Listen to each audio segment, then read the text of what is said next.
के अंतर्गत आयोजित की जा रही कार्यक्रमों की कड़ियों के अंतर्गत आज चौथा सत्र हमारा है काव्य आत्मा का दर्पण। बिल्कुल सही है, काव्य आत्मा के गुणों को प्रतिबिंबित करती है और दर्शक अच्छी संख्या में इस सत्र के लिए उपस्थित हैं।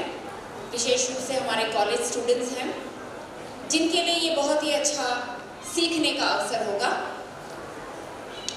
हमारे बीच उपस्थित हैं commissioner art and culture Shri ASPS Ravi Prakash ji. उपस्थिति की ओर से हम उनका स्वागत करते हैं। उनकी उपस्थिति हमारे कवियों के साथ साथ उपस्थिति के लिए भी है, हम सब के लिए प्रेरणा स्रोत हैं। तो बिना विलंब किए हम प्रारंभ करते हैं इस सत्र को। संध्या के इस मधुर बेला में आप सभी का अखिल भारतीय लेखक सम्मेलन के चौथे सत्र काव्य आत्मा का दर्पण में हार्दिक स्वागत है। यह सत्र खास है क्योंकि यहाँ शब्द नहीं भाव बोलते हैं, भाषाओं की सीमाएं टूटती है और कविता आत्मा का दर्पण बनकर हमारे अंतर्मन को झकझोरती है।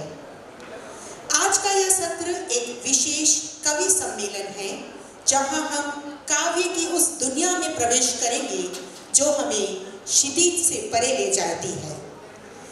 इस सत्र की अध्यक्षता कर रहे हैं एक ऐसा व्यक्तित्व जो उर्दू साहित्य और काव्य जगत के अनमोल रत्न है, आदरणीय शीन काफ निजाम जी।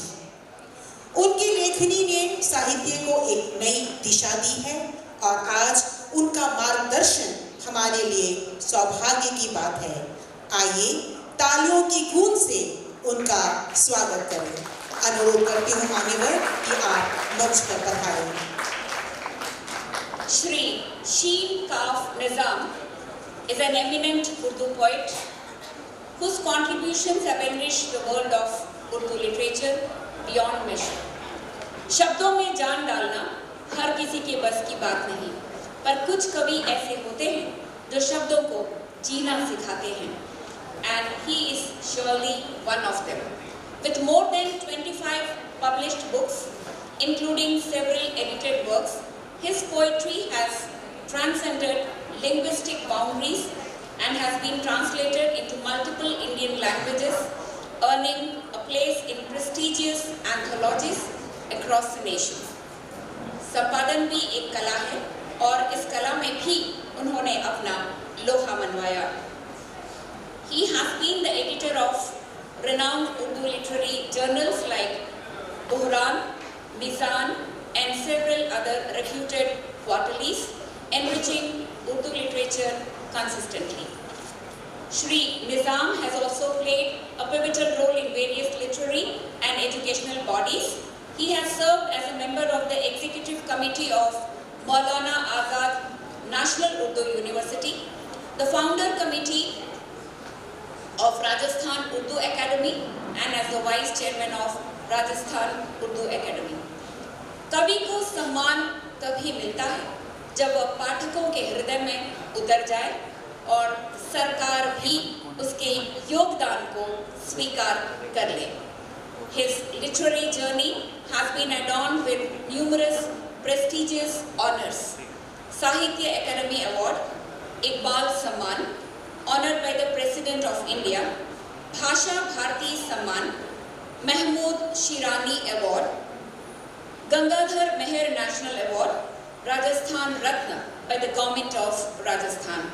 और हाल ही में यह गौरवशाली घोषणा भी हुई है कि उन्हें भारत सरकार द्वारा पद्मश्री 2025 से सम्मानित किया जाएगा। तालियों के साथ हम इस गौरवशाली क्षण का स्वागत करें। आज इस अवसर पर हमारे साथ कुछ और विशिष्ट कवि हैं जो अपनी मातृभाषा में अपनी अनमोल रचनाएं पेश करेंगे। आइए उनका स्वागत करें।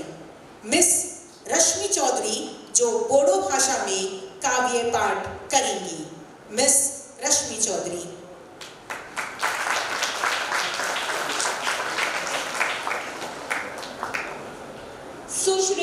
लक्ष्मी चौधरी बोडो साहित्य की प्रख्यात कवित्री हैं, जिनकी रचनाएं नारीवाद और सामाजिक चेतना की सशक्त अभिव्यक्ति हैं। कविता सिर्फ शब्द नहीं, यह प्रतिरोध की प्रतिध्वनि है। यह उनकी लेखनी का सार है। 2 प्रतिष्ठित काव्य संग्रहों की रचयिता, वे कई पत्रिकाओं और स्मारिकाओं की संपादक रही हैं और वर्तमान में त्रैमासिक बाल पत्रिका नेवुत्वान की मुख्य संपादक हैं। उनकी कविताएं आकाशवाणी गुवाहाटी व कोकराझार में प्रसारित हो चुकी हैं।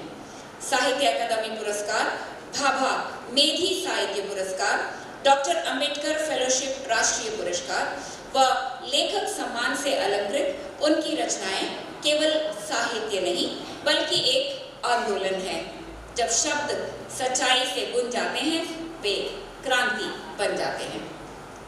श्रीमती कल्याणी हालदार जो हमें बंगाली कविता से मंत्रमुग्ध करेंगी। श्रीमती कल्याणी हालदार। श्रीमती कल्याणी हालदार समकालीन बंगाली साहित्य की एक प्रतिष्ठित कवित्री हैं, जिनकी रचनाएं गहरे भाव, सामाजिक चेतना और मानवीय संवेदनाओं का सशक्त चित्रण करती हैं। उनकी कविताएं न केवल साहित्यिक उत्कृष्टता का प्रमाण है, बल्कि वे समाज और जीवन के विविध रंगों को भी उजागर करती हैं। उनका प्रसिद्ध काव्य संग्रह ए उषार आलो, जिसे शतकोन पब्लिकेशन कोलकाता द्वारा प्रकाशित किया गया है, 114 कविताओं का संग्रह है और समकालीन काव्य जगत में एक महत्वपूर्ण योगदान माना जाता है। इसके अलावा उन्होंने अंडमानेल रोबिंद्र दोथा नामक पुस्तक भी प्रकाशित की है, जो उनके सृजनात्मक विचारों और साहित्यिक गहराई को दर्शाती है। लेखन के क्षेत्र में अपनी उत्कृष्टता के साथ साथ वे संपादन कार्य में भी सक्रिय भूमिका निभा रही हैं। वर्तमान में वे बंग छाया, एक प्रतिष्ठित वार्षिक पत्रिका की संपादक हैं, जिसे बंगला संस्कृति परिषद, एक मान्यता प्राप्त बंगाली संस्था द्वारा प्रकाशित किया जाता है। मिस्टर आयुष दुबे, जिनकी हिंदी कविताएं भावनाओं की गहराई तक ले जाएंगी।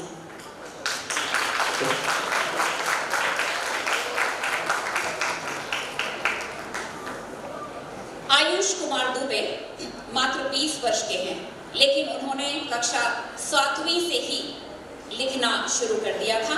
उनकी रचनाएं न केवल हमारे देश के वीर इतिहास की गूंज हैं, बल्कि युवाओं में नई प्रेरणा भी जगाती हैं। आयुष ने अंडमान और निकोबार द्वीप समूह के प्रतिष्ठित मंचों जैसे डॉक्टर B.R. अम्बेडकर ऑडिटोरियम और सेलुलर जेल में अपनी कविताओं का शानदार प्रदर्शन किया है। उनकी वीर रस कविताएं श्रोताओं के दिलों में उत्साह भर देती हैं। जैसा कि आयुष कहते हैं, कविता दिल की आवाज है जो वीरता की गूंज और भविष्य के सपनों को एक साथ बुनती है। कल के सत्र में उनके द्वारा प्रस्तुत की गई वीर रस कविताओं ने श्रोताओं के मन में गहरी छाप छोड़ी। उन्होंने कई पुरस्कारों से भी उन्हें सम्मानित किया गया है। अंडमान की प्रख्यात लेखिका एवं कवयित्री डॉक्टर मंजू नायर, जो हिंदी में अपनी काव्य प्रस्तुत करेंगी। डॉक्टर मंजू नायर। डॉक्टर मंजू नायर अंडमान में जन्मी एक प्रतिष्ठित लेखिका और कवित्री हैं, जो मलयाली मूल की हैं। पेशे से एक व्याख्याता, उन्होंने साहित्य की सेवा में 3 दशकों से अधिक समय समर्पित किया है। उनके लेखन का प्रमुख विषय अंडमान द्वीप समूह की संस्कृति, इतिहास और समाज है। अब तक उन्होंने 3 पुस्तकें लिखी हैं, जिनमें उनकी नवीनतम कृति एथेनल अंडमान को हिंदी में द्वीप संजीवनी के रूप में अनुवादित किया गया है। उनकी रचनाएं देशभक्ति, महिला सशक्तिकरण, सामाजिक एकता और मानवीय मूल्यों को प्रभावी ढंग से प्रस्तुत करती हैं। डॉक्टर नायर की लेखनी अंडमान के इतिहास और लोक जीवन की झलक देती हैं। उनकी भाषा शैली सहज, प्रवाहमयी और भावनात्मक गहराई से भरपूर है, जो पाठकों को जोड़ने की अद्भुत क्षमता रखती हैं। उनके साहित्य में अंडमान की प्राकृतिक सुंदरता, यहाँ के जनजीवन की विविधता और ऐतिहासिक संघर्षों का जीवंत चित्रण मिलता है। लेखन के प्रति उनकी अटूट निष्ठा और समर्पण ने उन्हें अंडमान की साहित्यिक धरोहर का एक महत्वपूर्ण स्तंभ बना दिया है। श्री भूमिनाथन जो हमें तमिल में अपनी काव्य यात्रा पर ले चलेंगे। श्री भूमिनाथन तमिल भाषा के एक जाने माने कवि हैं। कविताएं गहरी भावनाओं, समाज की सच्चाइयों और प्रकृति से जुड़े अनुभवों को दर्शाती है। उनकी रचनाएं तमिल समाज के संघर्षों, उम्मीदों और परंपराओं को उजागर करती हैं, जिससे वे पाठकों को सोचने और समझने के लिए प्रेरित करती हैं। जब उनकी कविताएं तमिल में पढ़ी जाती हैं तो वे सिर्फ शब्द नहीं लगते, बल्कि एक एहसास बन जाते हैं। वे प्रेम, संघर्ष, पहचान और रोजमर्रा की जिंदगी की सुंदरता को बहुत ही सरल लेकिन असरदार तरीके से बयान करते हैं। डॉक्टर शुभाश्री लेंका मैडम, आपसे अनुरोध है कि आप मंच पर पधारें। She is an Odia poet and socio-cultural activist who has been leading the Samvad Sahitya Dhara as its social coordinator. She has around 9 published poetry collections to her credit. She is a public speaker of repute and has been associated with many philanthropic activities. She is the recipient of Sahitya Dharpan Literature Award, Kavi Basanta Muduli Smriti Kavita Samman, अभिरुचि साहित्य सम्मान, सरोजनी देवी कविता सम्मान, among others। और अब मैं अनुरोध करती हूँ श्री शीन काफ निजाम जी से कि वे इस काव्य सत्र आत्मा का दर्पण का संचालन इस मंच से करें। जैसे सर ने बोला कि संचालन हम कर सकते हैं, तो हमारा अनुरोध रहेगा हर कवि एवं कवित्री से कि आपके लिए 10 मिनट का समय दिया गया है। आप इसी समय सीमा के अंदर अपने कविता पाठ कर सकते हैं। तो सबसे पहले ये मेरा सौभाग्य होगा कि मैं सर आपसे अनुरोध करती हूँ कि आप, हाँ जी सर,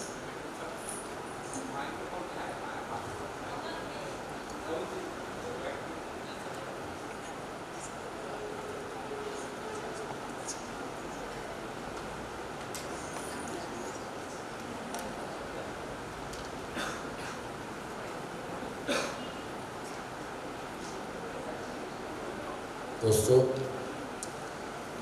मैंने संचालन इसलिए करना स्वीकार नहीं किया कि ये काम अगर मैं करूँगा, एक शायर थे, उन्होंने कहा इकबाल नाम का उनका, जिनका नगमा हम गाते हैं सारे जहाँ से अच्छा हिंदुस्तान हमारा। उन्हें जब कहा गया कि साहब आप मुसलमान हैं, आप रोज़ा नहीं रखते, आप नमाज नहीं पढ़ते और आप इस्लामी कविता लिखते हैं, तो उन्होंने कहा कि मैं कौम का कव्वाल हूँ। कव्वाल समझते हैं, कव्वालियाँ गाते हैं। अगर मुझे हाल आ गया तो कव्वाली कौन गाएगा? तो मैं आपके बीच में इसलिए हूँ कि मैं सबके सामने बैठा रहूँ आपके साथ में। और एक बात आपसे कह के अपनी बात खत्म करता हूँ, याद रहे, इसे गौर से सुन लें आप। बाइबल में एक कथा है कि सब लोगों ने मिलकर के एक मीनार बनाया। मीनार बना रहे थे कि हम ईश्वर तक, खुदा तक पहुंच जाए। जब ये बात खुदा को मालूम हुई कि वो ज़मीन के जो मैंने बनाए थे कीड़े वो अब मुझ तक पहुंच रहे हैं, तो उन्होंने अपने फरिश्तों से कहा कि इनकी ज़बानें इनसे छीन लो, क्योंकि एक ज़बान थी इसलिए वो सब समझ रहे थे। तो ईश्वर ने कहा कि इनकी ज़बानें छीन लो, तो अब ये कोई नहीं समझता कौन किसकी बात समझता है। और that's why poetry is provincial art. उस दिन से कविता जो है, शायरी जो है, वो प्रोविंशियल आर्ट हो गई। लेकिन यहाँ बैठे हुए लोग ये कोशिश कर रहे हैं इसके बावजूद कि ईश्वर ने हमारी ज़बानें अलग अलग कर दी हैं, लेकिन हम फिर भी भाषा को छोड़ करके हमारी भावना को एक करने के लिए यहाँ जमा हैं, और उसके लिए साहित्य अकेडमी यकीनन मुबारक हिंदुस्तान। धन्यवाद सर। हम आशा करेंगे कि जब तक आप इस मंच पर विराजमान हैं, ऐसे ही बीच बीच में हमें प्रेरित करते रहेंगे और आपके प्रेरणादायी शब्द हमें विचारों की एक नई मंजिल तक ले जाएंगे। अब मैं मंच पर अपनी रचनाओं को प्रस्तुत करने के लिए आमंत्रित करती हूँ सुश्री रश्मि चौधरी जी को।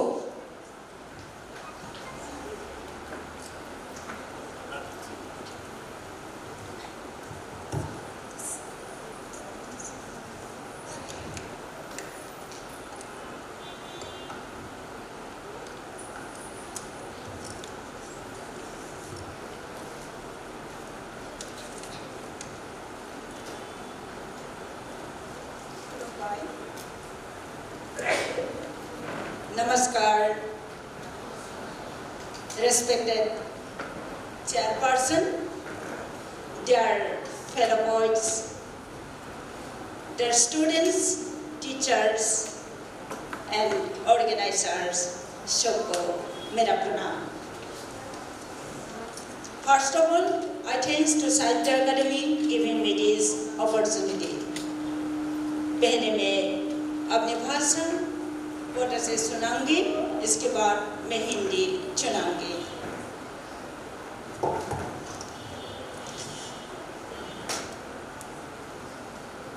आं खेबसे थैनानै गोथां जानो लुबैदों means मैं एक बार मरकर फिर से जिंदा होना चाहता हूँ। आं खेबसे थैनानै गोथां जानो लुबैदों। थैनायफोरनि थावनि नागिरनानै थांना थानायफोरनि सोदोब खोनासंनो, मोनसे बुहुमनिफ्राय मोनसे बुहुमसिम थांनो जानथायनि जखा सुनो। आं खेबसे थैनानै गोथां जानो लुबैदों। थैनायफोरनि थावनि नागिरनानै थांना थानायफोरनि सोदोब खोनासंनो, मोनसे बुहुमनिफ्राय मोनसे बुहुमसिम थांनो जानथायनि जखा सुनो।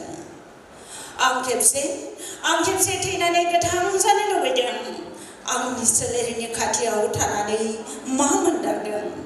जायफोरा सोंखारिदोंमोन थांनानै थानायाव बाहायनाय रावखौ मोनथिनो गोसो जादों, जायफोरा मिनिदोंमोन आंनि गोजाम गानजोमाव।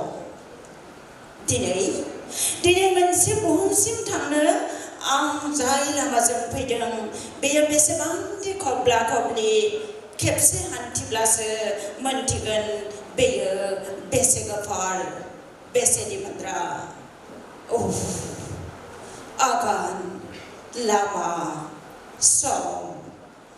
आं लाबोनाय हांफोरनि बारा बेसेदि गेब्रेंनाय, गसंनाय थावनिया फेथाजों बेसेबांदि आबुं। खेबसे गसंब्लासो मोनदांगौमोन गसंनायनि सहायनाया बेसेबां गोब्राब। आं खेबसे थैनानै गोथां जानो लुबैदों। मोहेरनायफोरनि नोजोरनिफ्राय आनज्रायनानै थानो, जाय फैसालियाव गसंनानै फावथिना गालांदों बेयो बेसेबां गोफोन मावग्लुंनाय। खेबसे गसंनानै बुंथिब्लासो मोनदांगोन बेसेबां गोब्राब फावगिरिनि फावनि आन्दोआव थाखोमानाय सोदोबनि मोनफा मोनफा बुंथिफोराव सहायनांगौनि थासारि। आं खेबसे थैनानै गोथां जानो लुबैदों। मोनदां मोनै मोनसे थासारिनिफ्राय उदां जानो, नासयग्रा, सोंखारिग्रा, मोहेरग्राफोरनो मोनसे बुहुम होनानै जेराव उनदाहा खालामनो हायो सोलायथिनि। थारैनो आं खेबसे थैनानै गोथां जानो लुबैदों। मोनसे जारिमिन सुजुनो, जाय आंखौ दैदेननानै मोनसे बुहुम सोरजिनो लामा दिन्थिदोंमोन।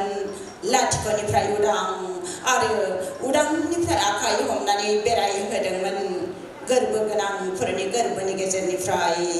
थारैनो आं खेबसे थैनानै उदां जानो लुबैदों। आं खेबसे थैनानै उदां जानो लुबैदों। उसके हिंदी वर्जन अनुवादक विजितगरा रामसियारी। मैं एक बार मरकर फिर से जिंदा होना चाहता हूँ। मैं एक बार मरकर फिर से जिंदा होना चाहता हूँ। मौत के चहर की खोज में जिंदा लोगों की आवाज़ सुनने के लिए एक दुनिया से दूसरी दुनिया में जाने के लिए, उन दूरियों को नापने के लिए मैं एक बार मरकर फिर से जिंदा होना चाहता हूँ। मैं एक बार मरकर फिर से जिंदा होना चाहता हूँ। मेरे शरीर के पास होने का अनुभव कैसा होता जिन्होंने मुझे गालियाँ दी। मैं उन भाषाओं को जानना चाहता हूँ जिन्होंने मेरे पुराने कपड़ों पर हंसी उड़ाई। मैं एक बार फिर से जानना चाहता हूँ। आज मैं जिस दुनिया में जाने आया हूँ, यह कितना ऊंचा नीचा है, कितना तीखे कांटों से भरी है और कितनी भयावह। ओह, कदम, रास्ता, समय, मैं कहाँ खड़ा हूँ, मैं कहाँ सांस ले रहा हूँ। एक बार खड़े होने के बाद ही आप समझ पाएगी यह कितना मुश्किल है। मैं एक बार मरकर फिर से जिंदा होना चाहता हूँ। बुरी नजर से दूर रहना चाहता हूँ। मैं जिस स्टेज पर खड़ा हूँ और अभिनय कर रहा हूँ, यह बहुत जोर से हिल रहा है। अभिनय करना कितना मुश्किल है। अभिनेताओं के पीछे का कहानी कौन जानता है, उनकी हालत कौन जानता है। मैं एक बार मरकर फिर से जिंदा होना चाहता हूँ। एक ऐसी स्थिति से छुटकारा पाना जो महसूस नहीं होती, उन्हें भेदभाव और बुरी नजर से दूर एक अलग दुनिया देकर जहाँ मैं बदले हुए पछतावे देख सकूं। मैं एक बार फिर मरकर फिर से जिंदा होना चाहता हूँ। ऐसा इतिहास बनाना चाहता हूँ जिसने मुझे ऐसी दुनिया बनाने का रास्ता दिखाया। शून्य से मुक्त आकाश तक और मुक्त का हाथ थाम कर मुझे चलना सिखाया। एक दिल से दूसरे दिल तक पहुँचाया। बेशक मैं एक बार मरकर फिर से जिंदा होना चाहता हूँ। मैं एक बार मरकर फिर से जिंदा होना चाहता हूँ।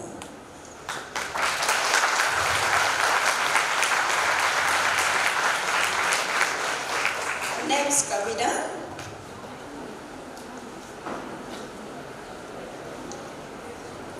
सीरिया उड़ गई। लाख कोशिशों के बावजूद भी उन्हें नहीं रुक पाया। आखिरकार पिंजरे से उड़ गई सीरिया। वैसे तुम ये बताओ उसका क्या दोष है? इसलिए कि वो किसी मजहब को नहीं मानती, किसी पुरुष पर आसानी से भरोसा नहीं करती, किसी पराये मर्द के साथ रात गुजरने नहीं आती। इसलिए कि वो किसी मर्द की मीठी मीठी बातों पर फिसल कर अपने शरीर को स्पर्श करने नहीं देती, अपने जिस्म से कपड़े नहीं उतारती, लाली होठों को सुनने नहीं देती। अब कोई उसे बलात्कार करने निकले तो, कोई उसे मारने की कोशिश करे तो वो किसी को माफ नहीं करेगी, क्योंकि वह चिल्लाएगी, पुलिस थाने जाएगी, न्यायालय में जाएगी। जब तक न्याय नहीं मिलेगा वो लड़ेगी अपने लिए और अपने के लिए, क्योंकि उड़ गई सीरिया नीले आसमान में, हवा में, बादलों में।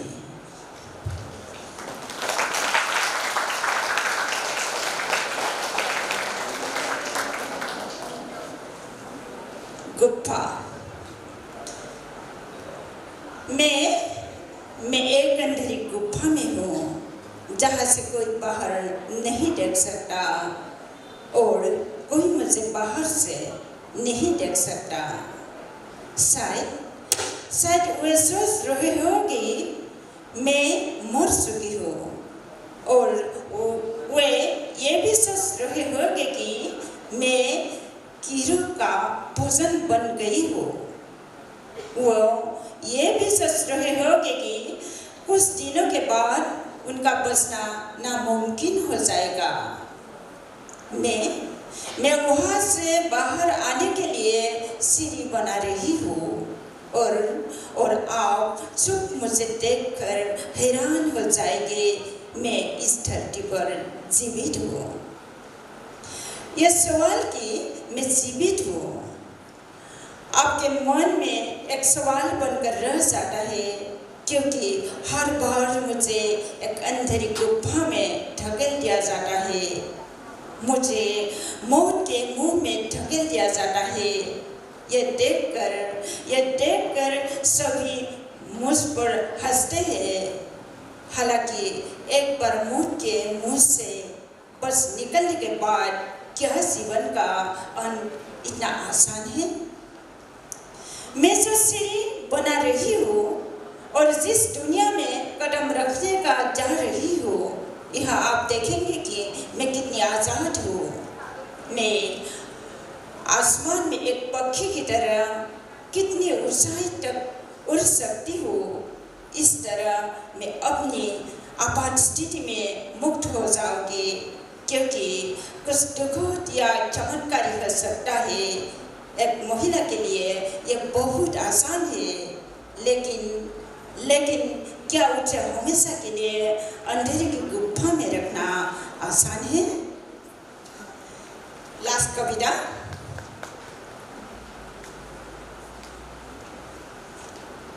जीवन। मैं बार बार लिखती हूँ कविता, कभी तुमसे रूठ कर, कभी खोए हुए प्रेम को घस कर। मैं अकेली निकाल पड़ती हूँ इधर उधर। लिख कर मैं एकांत में गाती हूँ इस कविता से हजारों दास्तान। कभी मैं गा कर रो पड़ती हूँ, रो कर हंस पड़ती हूँ। कभी हंस कर मैं मर जाती हूँ और कभी कभी बार मर कर भी मैं जी उठती हूँ। और मैं आपके लिए दुनिया के कोई भी कोने में थोड़ी सी जगह बना लेती हूँ, और मैं अपने लिए दुनिया के कोई भी कोने में थोड़ी सी जगह बना लेती हूँ। Thank you.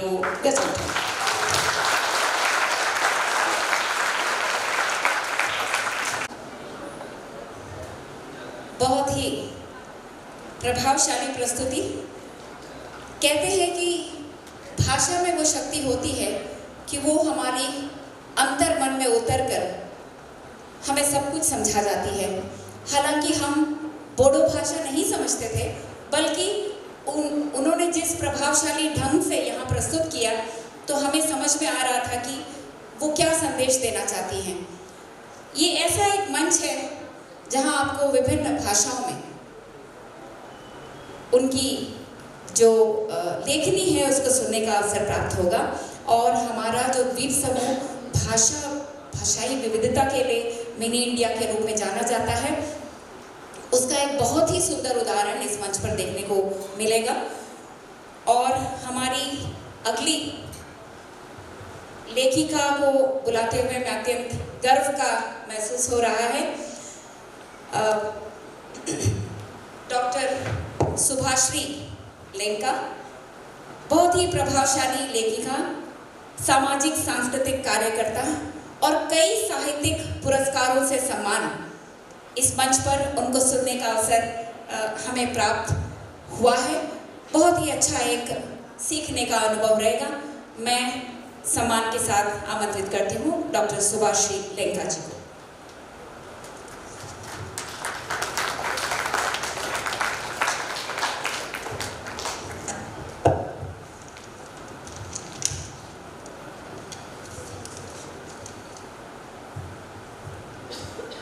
आप सबको मेरा नमस्कार।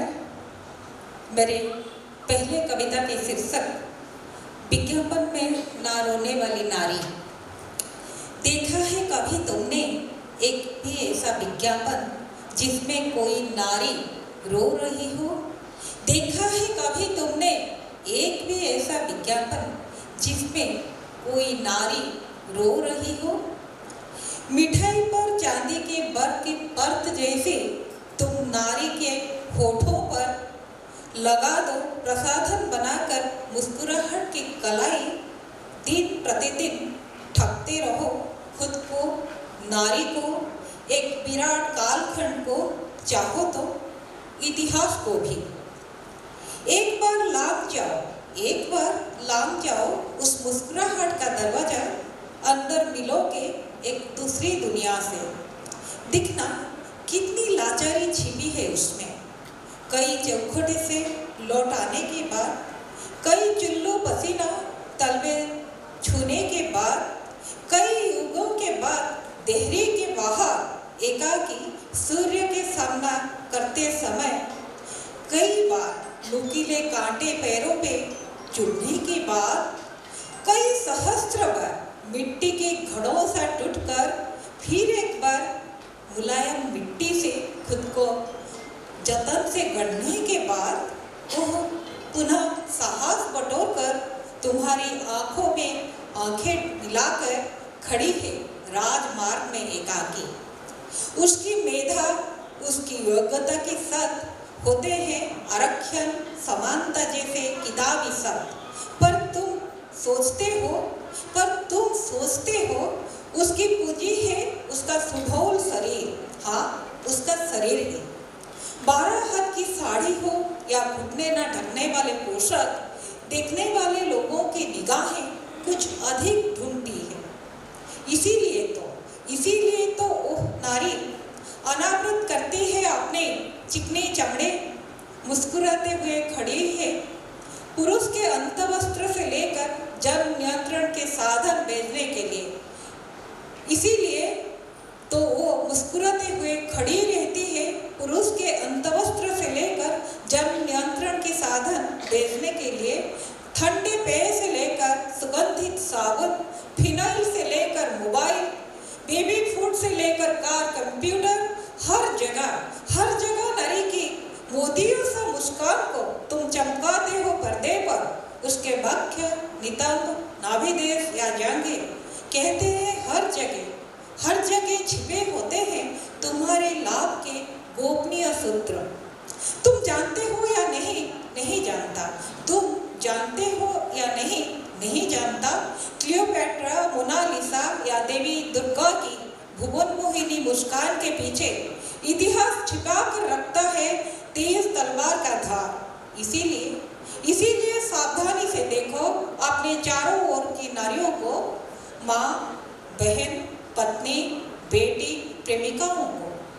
देखो उनके मुखौटे के नीचे का चेहरा, रंग छूटे, कलाई चढ़े बर्तन देखे हैं कभी? कितने भद्दे दिखते हैं। कलाई की हुई मुस्कान निकाल देने के बाद बाकी बची नारी का एक बार सामना करो। देखो विज्ञापन की नारी रोने पर कैसी दिखती है। धन्यवाद। मेरा दूसरा कविता का शीर्षक यह पन्ना मेरा है। यह पन्ना मेरा है, मेरे लिए सहेजा गया है। दिल खोलकर कह सकती हूँ इसमें, आंखों मूंद कर घड़ी भर बैठ सकती हूँ टिककर आराम से कुर्सी पर। आंसुओं की चंद बूंदें छिपा सकती हूँ चश्मा के पीछे। भुनी हुई हल्की रुई जैसे अगस्त की बादलों को खिड़की से न्योता दे सकती हूँ। गंभीर चेहरे का मुखौटा उतार कर वर्षमयी हो सकती हूँ कुछ देर। इस पन्ने को सचमुच किसी ने संभाल कर अलग रखा है। कुछ शब्दों का भूत, कुछ चिंगारियाँ मेरे इंतजार में है। लगातार बारिश में मौसम में सीले हुए बिस्कुट की तरह, लगातार बारिश के मौसम में सीले हुए बिस्कुट की तरह कुछ कुंठित घड़ियों के सुख गर्म तवे की उष्मा ढूंढ रहे हैं। सफेद तौलिए से गीले केस पोंछकर आईने के सामने खड़ी होकर आसमान ढूंढ रही हूँ, बादल ढूंढ रही हूँ, पक्षियों को ढूंढ रही हूँ, प्रियतम को ढूंढ रही हूँ। उसी पन्ने की जमीन पर ठिठकी हुई हूँ अब तक। वही ताश का घर बनाती हूँ, ढहाती हूँ, फिर से गढ़ने बैठ जाती हूँ। गर्म चाय की भाप से तरोताजा हो जाती हूँ। प्रणव ओंकार की तरह शब्दों से राह ढूंढती हूँ। ध्वनि से ब्रह्मांड टोहती हूँ। परिचय ढूंढती हूँ, मुक्ति मांगती हूँ। फिर से वही लौट आती हूँ। बनाती हूँ एक पिंजरा, उसमें होता है एक तोता, एक कटोरी पानी और कुछ भीगे चने। उसे सिखाती हूँ पखी जन्म से पार करो। यह पन्ना मेरा है, मैंने बनाई है धरती। कुछ शब्दों की हरियाली, कुछ धूसर इच्छाओं की पहाड़ी, कुछ कामनाओं के कलकल झरनों, कुछ बावली हवाओं। कुछ मनमानी रातों ने रोक रखा है मुझे यहाँ, कुछ मनमानी रातों ने रोक रखा है मुझे यहाँ। सारी दुनिया घूमने के बाद बार बार लौट आती हूँ, लौटती रहूंगी थका हारा मन और डग लिए। इंतजार करूंगी एक नई सुबह का। जानती हूँ यह जगह, यह पन्ना, यह धरती सब इंतजार कर रहे होंगे मेरा। मेरी तीसरी कविता की शीर्षक सिर्फ एक कटा हाथ। टीवी पर दिख रही थी असमय अंधेरा छा गए किसी तबाह भूखंड की तस्वीर। तबाही की धूसर जमीन से दिख रहा था बम या पक्षपस्त्र गिरकर ताश की घर से टहा बहुमंजिला बाजार, दफ्तर और रिहायशी इलाकों के विखंडित कंकाल। मीलों मील उजड़े श्यामल सस्य क्षेत्र, फूल फल और पत्ते गवाकर जले पेड़ के ठुंड इधर उधर। बारूदी गंध से बोझिल हवा, विस्फोटों के धमाकों से स्तब्ध वसुधा, 20 वलय से कैद एक निर्दिष्ट परिसीमा। वहीं अचानक दिखा था छिटक कर आ गिरा एक कटा हुआ हाथ युद्ध भूमि से। अचानक वहीं दिखा था छिटक कर आ गिरा एक कटा हुआ हाथ युद्ध भूमि से। दिख गया टीवी के सीमित पर्दे पर कुछ सेकंड के लिए। किसकी हो सकता है वो हाथ? किसी सैनिक का या किसी निहत्थे देशवासी का? पुरुष का हाथ था या था नारी का? क्या ब्रेड की तलाश में बंकर से निकला था वो आदमी? क्या ब्रेड की तलाश में बंकर से निकला था वो आदमी? या बच्चे के लिए बूंद भर पानी ढूंढते कोई अभागी माँ? किसका होता है वो हाथ? सूरजमुखी खेत के उस किसान का या लोकगीत गाने वाले उस कलाकार का? बेली नाच रहे थे उस नर्तक का या ग्राहक को मनपसंद शराब परोसने वाले उस होटल के कर्मचारी का? वो हाथ पेट्रोल भर रहा था या बैंक में पैसा गिन रहा था? मूर्ति गढ़ रहा था या स्कूल में बच्चों को पढ़ा रहा था? कुछ नहीं मालूम। बेटी के लिए जेब में चॉकलेट रख रहा था, बेटी के लिए गुड़िया खरीद रहा था, पत्नी को बाहों में भर रहा था, घर के लिए सौदा खरीद रहा था, बगीचे में खरपतवार साफ कर रहा था। नहीं जानती मैं, सचमुच नहीं जानती। युद्ध भूमि से छिटक कर आया वो कटा हाथ शायद ये सारे काम कर सकता होगा। युद्ध भूमि से छिटक कर आया वो कटा हाथ शायद ये सारे काम कर सकता होगा। मेरी तरह, तुम्हारी तरह, हम सबकी तरह। किंतु इस वक्त टीवी के पर्दे पर दिखा वो हाथ यह सब नहीं कर रहा। कभी भी कर पाएगा, कभी भी नहीं कर पाएगा कभी। अपने शरीर से अलग होकर वो छिटक आया है एकाकी, ये भूमि से एक प्रश्न चिन्ह सा, तुम्हारी सभ्यता के साफ ललाट पर। और एक हाँ, धन्यवाद सबको।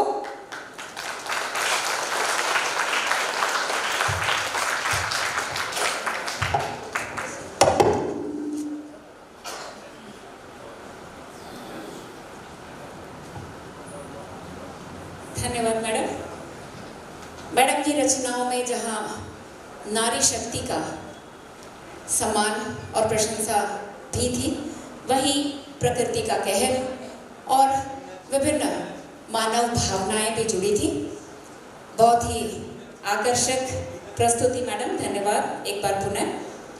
अब मैं मंच पर आमंत्रित करना चाहती हूँ श्री भूमिनाथन जी को, जो तमिल भाषा में अपनी रचनाएं प्रस्तुत करेंगे।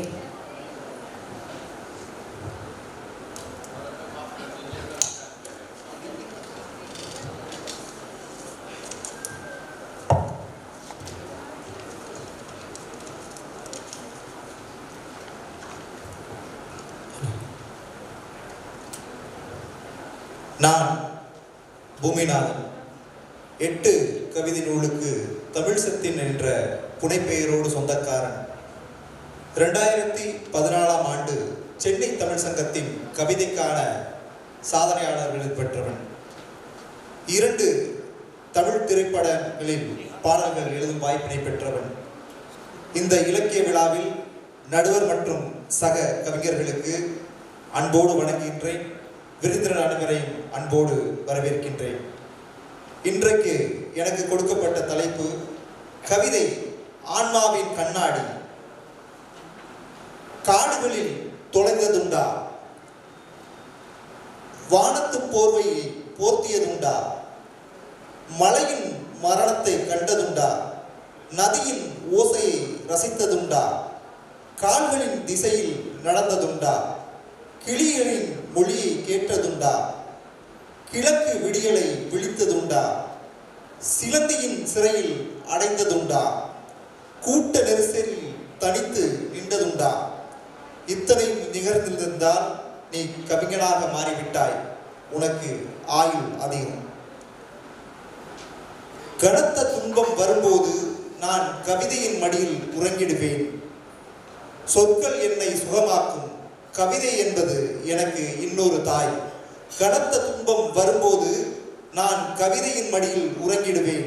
சொற்கள் என்னை சுகமாக்கும், கவிதை என்பது எனக்கு இன்னொரு தாய். இன்னொரு பிறவி உண்டென்றால் நான் கவிதையாக பிறந்திடுவேன். காலந்தோறும் யார் கையிலாவது கர்வத்தோடு தவழ்ந்திடுவேன். இன்னொரு பிறவி உண்டென்றால் நான் கவிதையாக பிறந்திடுவேன். காலந்தோறும் யார் கவியிலாவது கர்வத்தோடு தவழ்ந்திடுவேன். இயன்ற வரை பிழைத்திருக்க இன்னொரு கவிதை எழுதிடுவேன். என்னை பகைக்கும் பகைவருக்கு என் எழுத்தின் மீது பயம் இருக்கு. சொல்லை கொண்டே சுழுக்கெடுக்கும் வித்தையும் எனக்கு தெரிந்திருக்கு. என்னை பற்றி தெரிந்து வைக்க எத்தனையோ பேர் இங்குண்டு. என் எண்ணம் பற்றி அறிந்திடவே என் எழுத்துக்கள் தான் துணை உண்டு. என்னை பற்றி தெரிந்து வைக்க எத்தனையோ பேர் இங்குண்டு. என் எண்ணம் பற்றி அறிந்திடவே என் எழுத்துக்கள் தான் துணை உண்டு. புத்தகங்கள் என்னும் கூட்டுக்குள்ளே புதந்து கிடைக்க ஆசை எனக்கு. வார்த்தைகளின் வானவில் செய்யும் வாய்க்கும் எனக்கு. பேனாவிடம் பேசும்போது பேரின்பம் எனக்கு. மை கொண்டு மெய் சிலுக்கும் மாண்பும் உண்டெனக்கு.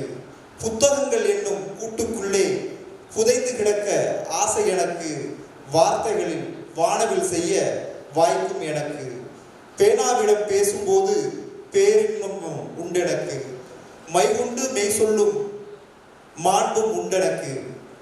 குற்றமென தெரிந்துவிட்டால் என் எழுத்துக்கள் வந்து குரல் கொடுக்கும். அச்சமின்றி யாருக்கும் அடிபணியாமல் நின்று வாழ் கொடுக்கும். நல்லவை என்பதை எப்போதும் நன்றி மறவாமல் பாராட்டும். குற்றம் என்று தெரிந்திருந்தால் என் எழுத்துக்கள் வந்து குரல் கொடுக்கும். அச்சமின்றி யாருக்கும் அடிபணியாமல் நின்று வாழ் கொடுக்கும். நல்லவை என்பது எப்போதும் நன்றி மறவாமல் பாராட்டும்.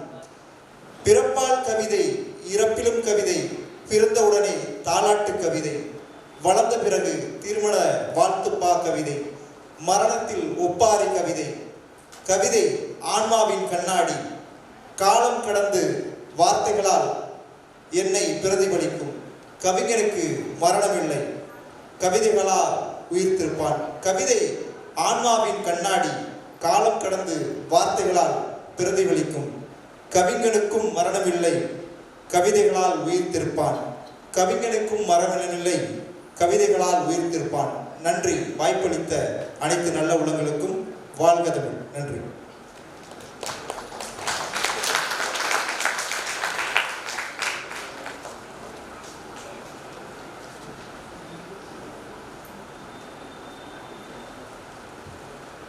ரொம்ப நன்றி சார், धन्यवाद।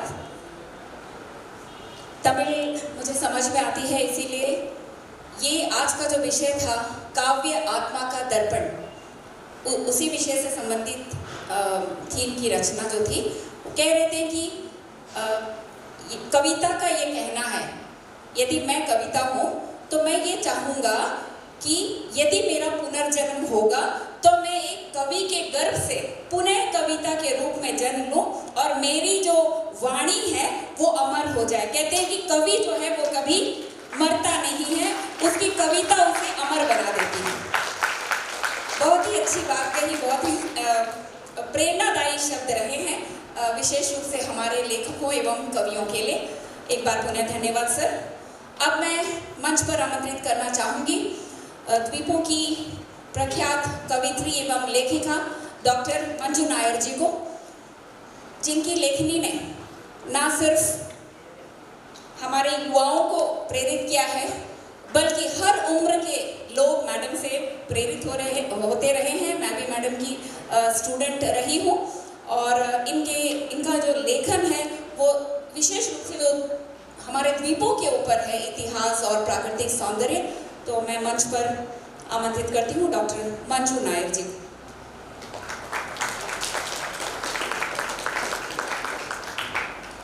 बहुत बहुत धन्यवाद गीता।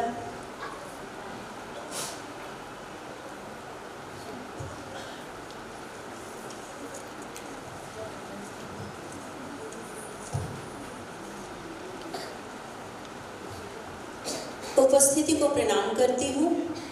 क्षितिज से परे अखिल भारतीय लेखक उत्सव अंडमान निकोबार में पहुंच गया है और मैं हर्ष महसूस और गर्व महसूस करती हूँ कि ये क्षण हमारे लिए प्रशासन ने, साहित्य अकेडमी ने और आर्ट एंड कल्चर ने के सहयोग से हुआ। मैं आभार भी व्यक्त करती हूँ। तो अभी जैसे गीता ने कहा, मैं द्वीपवासिनी हूँ, तो यहाँ मुझे आदिवासी बंधु दिखते हैं, यहाँ मुझे बहुत सुंदर प्रकृति मिलता है और साथ ही साथ स्वतंत्रता सेनानियों का आगमन और सेल्यूलर की अवस्थिति से यह बहुत ही पावन पुण्य भूमि बनकर देशभक्ति झलकाता है।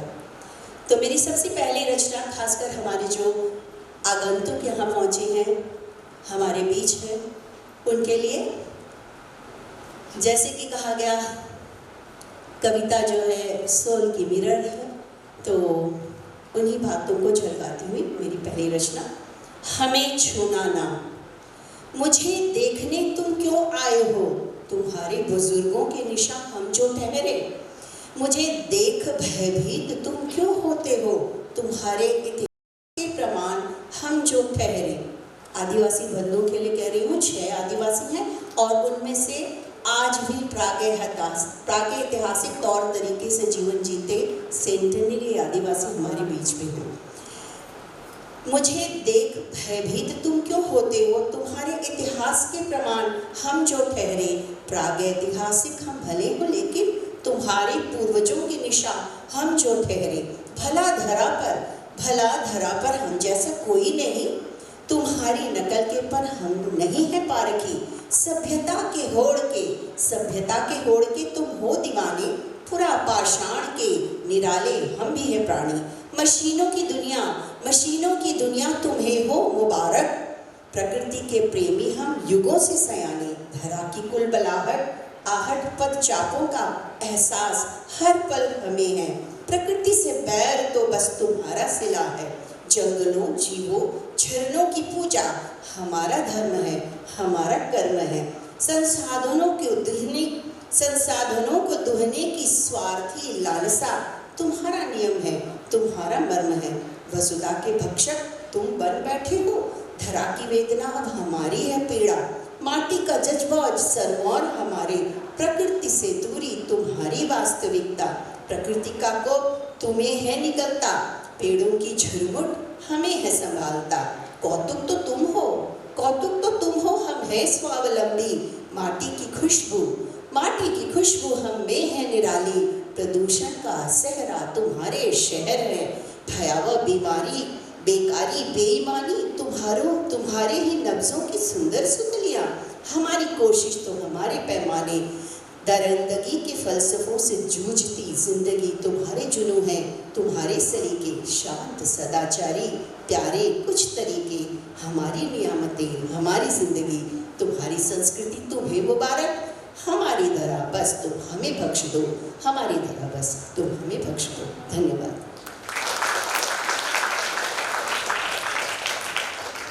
मेरी अगली कविता का शीर्षक है श्री विजयपुरम।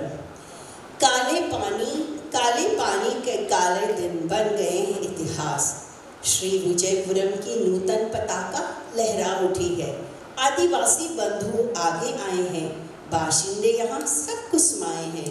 सड़क शहर किराने चहके, हर घर का आंगन है महका। कहीं है देखो ढोल नगाड़े, कहीं सजी है पुस्तक मेले, कहीं थाप निकोबारी धुनों की, कहीं है गुनगुन अंडमानी गीतों की। मूंगे मोती सीपी श्वेत रेत सब निखर उठे हैं, सब अलबेले। जंगल खेत रेत अब चहक पा रहे, उमंग भरे हैं। सेल्यूलर अब मंदिर आज़ादी का, लाइट साउंड से इतिहास सजीले। जल क्रीड़ा की यहाँ शान न पूछो, हर कोई उछले डूबे पानी में। शंख शिपियाँ कौड़ी मूंगे मानो सब है तुम्हें पुचकारते। घाटियाँ वादियाँ पेड़ बेल सब हरितिमा ओढ़े सत्कार करे हैं। नारियल तरु भी झूम झूम कर झाग भरे नारियल पानी से ताजगी भरते। प्रदूषण मुक्तता स्वच्छता शालीनता प्राकृतिक नैसर्गिकता की जलधि बस यही है। सब पसरे से नील गगन से यही बिखरे हैं नौ पल्लव से। सुनो शंखनाद हो गया है, बरस रही अब खुशियों की फुहारें। समेट सको तो समेट कर चलो मोती गहरे से, ले चलो मोती गहरे से पैठ कर। इंसानियत की सब अनुभूतियाँ बटोर लो, मानव मूल्यों की नेमतें श्री विजयपुरम की दिव्यता समेट लो। श्री विजयपुरम की दिव्यता समेट लो। धन्यवाद। समय में तो छोटी सी एक मुझे मेरे आग्रह को माना गया है।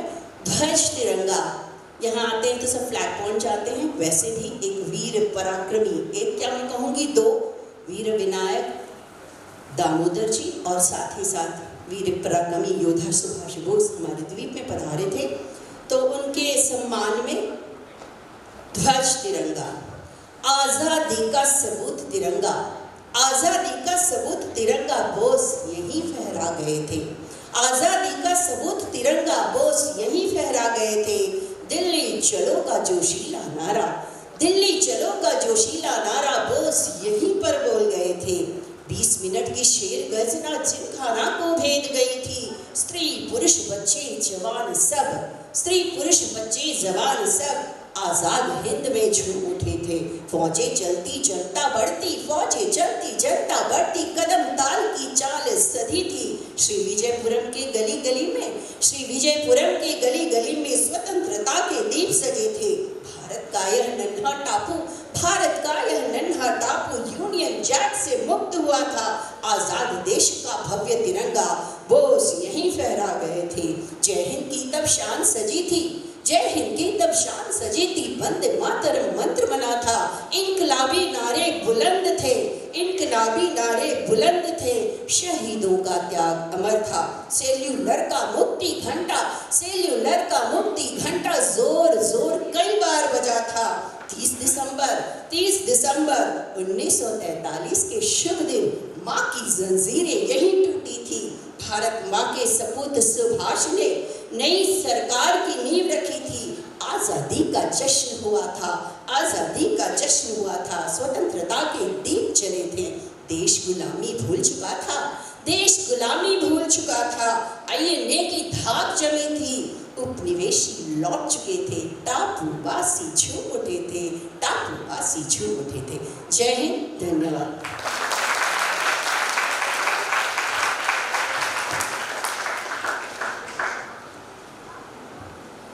सरल, सुंदर और स्पष्ट भाषा में सराहनीय प्रस्तुति मैडम, धन्यवाद।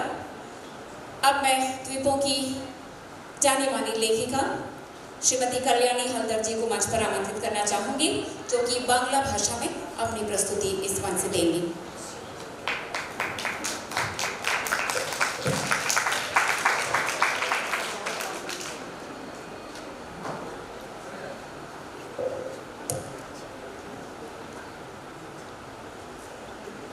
বাংলা ভাষা মাতৃভাষা, বাঙালির অন্তপ্রাণ, বইছে শিরায় শিরায় দিবানিশি, বাংলাকে বড্ড ভালোবাসি। বাংলায় রচনা, কাব্য সাহিত্য, কবিতা আর গান, বাংলা এনেছে নোবেল বিজয়, বিশ্বে বড় দাম। বাংলা এনেছে কাব্য সাহিত্য, কবিতা আর গান, বাংলা এনেছে চর্যাপদ আর মধুর সংকীর্তন। তাই বাংলায় হাসি, বাংলায় কাঁদি, গাই বাংলার জয়গান। নমস্কার। Most respected officers, dignitaries from mainland, poets, writers, audience, and my dear students. First of all, I'd like thanks to Art and Culture Department for giving me an opportunity to participate and present my own written Bangla poems in this Sahitya Academy. Thanks a lot. मेरी पहली कविता है अंडमान निकोबार के आधार पर मेरे emotion. स्नेहमयी दीपमाला अंडमान। কোনোদিন বিন্দু বিন্দু নয়নের জলের মতো এই দীপমালা তুলেছিল মাথা একান্ত গোপনে বঙ্গোপসাগরের সুনীল জলধি মাঝে। উত্তর, মধ্য আর দক্ষিণে বিভক্ত একই সুতোয় বাঁধা এই তিনটি জেলা। উত্তরে উচ্চতর শিখর স্যাডেল পিক, দক্ষিণে মাথা উঁচু দাঁড়িয়ে মাউন্ট হ্যারিয়েট, ঘন সবুজ বনভূমি ঘিরে প্রকৃতির সৌরভ শোভা। রহস্যময়ী আন্দামান, স্নেহময়ী আন্দামান, অসীম তোমার দান। ইতিহাস সাক্ষী সেলুলার জেল, যেখানে করেছিলেন কারাবাস বীর সাভারকার, বাবুরাম, যামিনী দে, বিনয় বসু আরও বহু বিদ্রোহী প্রাণ। সমুদ্রে ভাসমান রসদ্বীপ, ইতিহাস এখানে কথা বলে, হাতছানি দেয় বারে বারে, জানাতে চায় নির্মম নিষ্ঠুর ব্রিটিশের অত্যাচারের কথা। রহস্যময়ী আন্দামান, স্নেহময়ী আন্দামান, অসীম তোমার দান। তুমি দিয়েছ তাদের কোল, ফুটিয়েছ মুখে বোল, যারা ছেড়েছিল গৃহ, ভাসিয়েছিল ভেলা, নিয়েছিল পুনর্বাসন, নবজীবনের আশায় ভরেছ তাদের জীবন তুমি কানায় কানায়। হে দীপমালা, রূপসী দীপমালা, যারা তোমার মান খোয়াতে করেনি দ্বিধা, যারা বোঝেনি তোমার দান, দেয়নি সম্মান, তাদের তুমি করিও ক্ষমা। ধন্যবাদ। मेरी दूसरी कविता है विश्व कवि रविंद्रनाथ टैगोर के प्रति मेरा इमोशन, मेरा रिस्पेक्ट, मेरा भक्ति मैंने इस कविता में लिखी है। प्राणेर ठाकुर रविंद्रनाथ। केमने किभाबे बली तोमाय तुमी महान आदर्श श्रेष्ठ धन्य जगत सभाय। शिशुकाल होते करेছো कल्पलोके विचरण, कवि सत्ताके जागरित करे साहित्ये तुलेছো आलोড়ন। नयन दुटी जादुते भरा, नतून नतून देखार खेला, चयन करे गेथेছো रेखे मणिमाणिक्যের माला। जोड़ो ब्रिजे जोड़ो ठाकुर बाड़ीर अंदर, बंधन छिड़े छुटे गेছো देश होते देशान्तर। देशप्रेमेर अनुभूति भरा तोमार कविता ओ गान, जातीय संगीत भारतवासीके तोमारी तो दान। गीतांजलि नोबेल विजेता कलाविद्यार ज्ञानदात्री, कवि चेतनाय कलम धरेছো साम्यमैत्री। ज्ञानेर आलो জ্বালাতে नवजीवनके करेছো दान, विश्व ज्ञानेर पसरा निये गড়েছো शांति निकेतन। তোমার রচনা আকাশের বুকে যেন বন্যী শিখা, বাঙালির ঘরে থাকুক জ্বলে নতুন আলোক রেখা। তুমি আছো তাই সুরের সাগরে আজও ভেসে যাই, তুমি আছো তাই সহজ কথা আমরা খুঁজে পাই। তুমি আছো বাঙালির প্রাণে মনে গৃহাঙ্গনে, তুমি আছো ধনী দরিদ্র দুঃখী সুখী সমাজ কল্যাণে। বিশ্বকবি হে রবীন্দ্রনাথ, তুমি আসলে অনন্য, তুমি আসলে অনন্য। বিশ্ব কৃষ্টি একসাথে গেঁথে বাংলাকে করেছো ধন্য, বাংলাকে করেছো ধন্য। অন্তর মম বিকশিত হোক তোমার আশীর্বাদে, রবির কিরণ পড়ুক ঝরে দিক হতে দিগন্তরে। পূর্ণ হোক বাংলা ভাষা, ধন্য হোক বাঙালির জীবনে। ধন্যবাদ। मेरी तीसरी कविता है, कभी कभी हम इस सिटी में पोल्यूशन में थक जाते हैं और हम अपने गांव की ओर सोचते हैं, जानने की मन इच्छा जागती है तो जहाँ पर शांति है, और हम जाने नहीं पाते तो सपने जरूर देखते हैं। वो है कविता का नाम है स्वप्न नीर। स्वप्न मीन्स ड्रीम और नीर अपना घर है निवास। गभीर घुमे स्वप्न देखी एक अजाना पथेर, जनहीन निराला दुपाशे मनराशि आदि अंतहीन पथ जानी ना कोन देशेर। कखनो बा स्वप्न देखी एकटी खोला माठ, सबुज घासेर शेषे प्रकांड अट्टालिका, फुले फले बृक्ष साजे पाशे नदी नाला पुकुर घाट। स्वप्न देखी घुमेर माझे अंतहीन खोला आकाश, सादा नील रंगेर मेघेर खेला, पूर्णिमार चाँदेर आलो मिटी मिटी जले तार माझे आमार निवास। देखी आमार स्वप्नेर बाड़ी, कोनो एक सबुज ग्रामेर सरल जीवन, धानेर खेते रोदेर छाया, नेই कोनो कलरोल, पाखिर मधुर कण्ठेर गीत, की बर्षा की बसंत की शीत। स्वप्न शुधु स्वप्नই রয়ে যায়, ভোরের আলোয় ঘুম ভাঙে, দু চোখ মেলে দেখি চারপাশে আমি আছি সেই একই দেশে, নেই কোনো স্বপ্নের ভিড়, কোথা মোর সেই স্বপ্ননীর। कैलेंडर में एक डेट है, जो डेट बहुत ही इम्पोर्टेंट है और बहुत ही अहम है बंगाली के लिए, बांग्ला के लिए, बांग्ला भाषा के लिए और बांग्लादेश के लिए। वो है 21 फरवरी भाषा दिवस, भाषा आंदोलन। उसको भी मैं कविता के रूप में यहाँ पर लिखी हूँ मैं बुक में। वो है स्मृतिते अमर 21। 21 से तो एक तारीख मात्र, आसे बार बार ক্যালেন্ডারের প্রতিটি মাসে 21 গুণে দিনের হিসাব। কেন তবে ফেব্রুয়ারির 21 প্রাণে বাজে বড়, 21 কেন চিরস্মরণীয়? সে যে 52 21শে ফেব্রুয়ারি, লাখো বাঙালির কাতর চিত্তে করুণা হাজারি। আগুন ঝরা ফাগুন দিনের স্মৃতি, বাংলার বুকে গর্জে ওঠা অধিকারের গীতি। পতাকা হাতে মিছিল নামলো কত নরনারী, সে 21কে কোনোদিন কি ভুলতে পারি? সে 21 ভাষা আন্দোলনে রক্তঝরা বিপ্লব, বাংলা মায়ের প্রাণ বিসর্জন। 21 আমার শহীদ ভাইয়ের রক্তনিধির কুল, শহীদ সালাম, বরকত, রফিক, জব্বর মাতৃভাষাকে বাঁচাতে জীবন করেছে নির্মূল। হাজারো মায়ের অশ্রুঝরা 21, বাংলার গণতন্ত্রের অধিকারের 21, ভাষার চেতনা ফিরে পাওয়ার 21, আকাশে বাতাসে জলে স্থলে আর্তনাদ ভেসে ওঠা 21 আবার আসবে ফিরে। তাই উদযাপিত হবে প্রতিটি বাংলার ঘরে ঘরে, বাংলার বুকে থাকবে স্মৃতিতে অমর হয়ে চিরকালের তরে। लोग कहते हैं ये जिंदगी क्या है, जिंदगी ने मैं बहुत कुछ किया है पर मुझे कुछ नहीं मिला।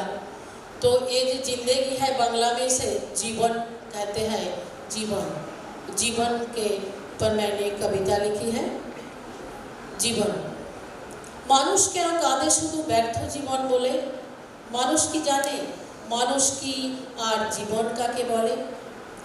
জন্ম হতে মৃত্যু সে তো নিত্যবিধির খেলা, মানুষ কোথায় যায় কে জানে ভাসিয়ে জীবন ভেলা। অকুল গাঙে ভাসিয়ে তরি কেউ বা পেল কুল, কুলের আশায় কেউ বা হারায় জীবনটা হয় ভুল। চাওয়া পাওয়ার হিসাব চেয়ে সময় বয়ে যায়, পথের মাঝে পথ মেলে না একই বিষম দায়। আসলে জীবন মানে কান্না হাসি দোল দোলানো খেলা, জীবন মানে ক্ষণিক পরে ঘরে ফেরার পালা। धन्यवाद। एक डेट और भी है जो है 30 दिसंबर 1943।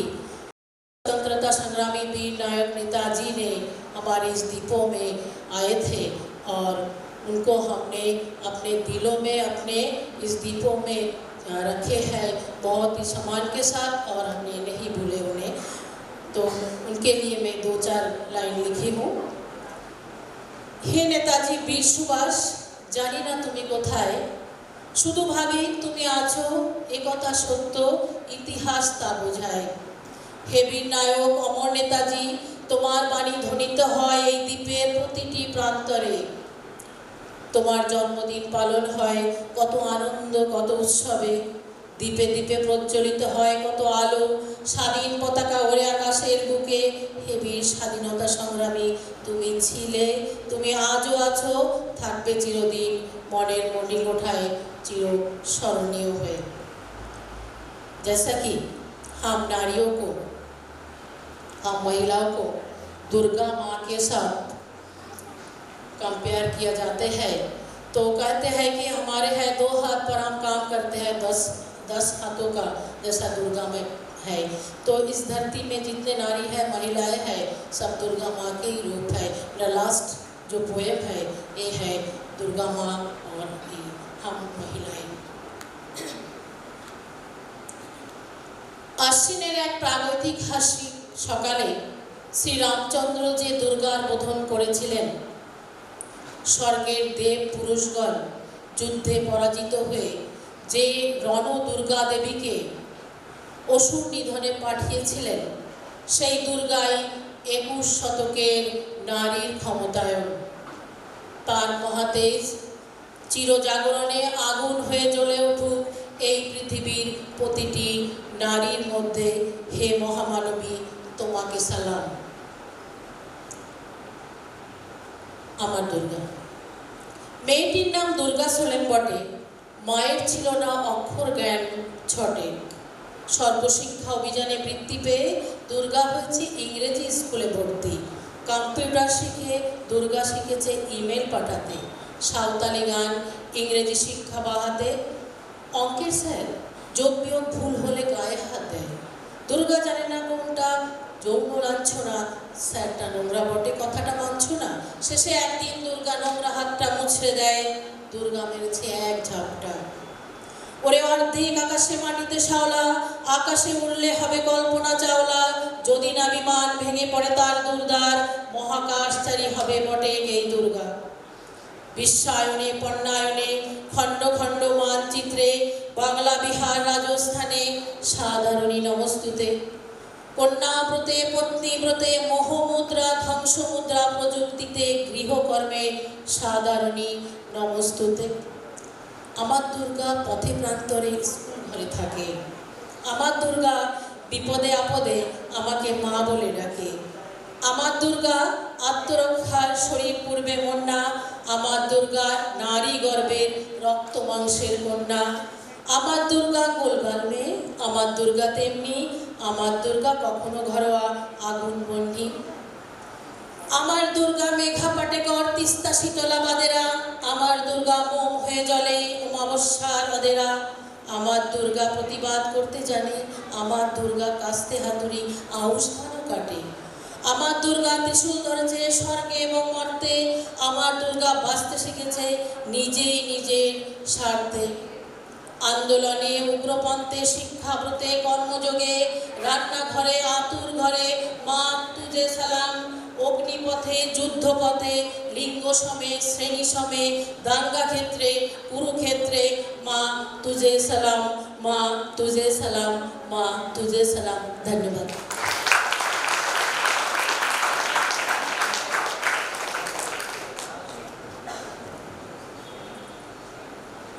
प्रभावशाली रचनाओं के लिए धन्यवाद मैडम।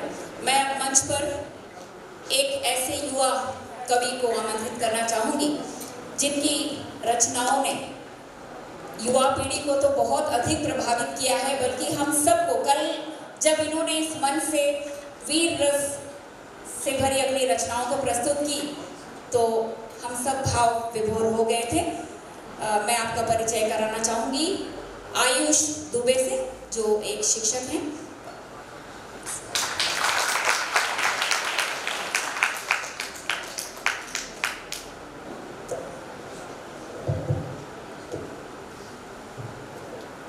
कौन है हम जानो हमें, कौन है हम जानो हमें, देखो हमारी ओर पहचानो हमें।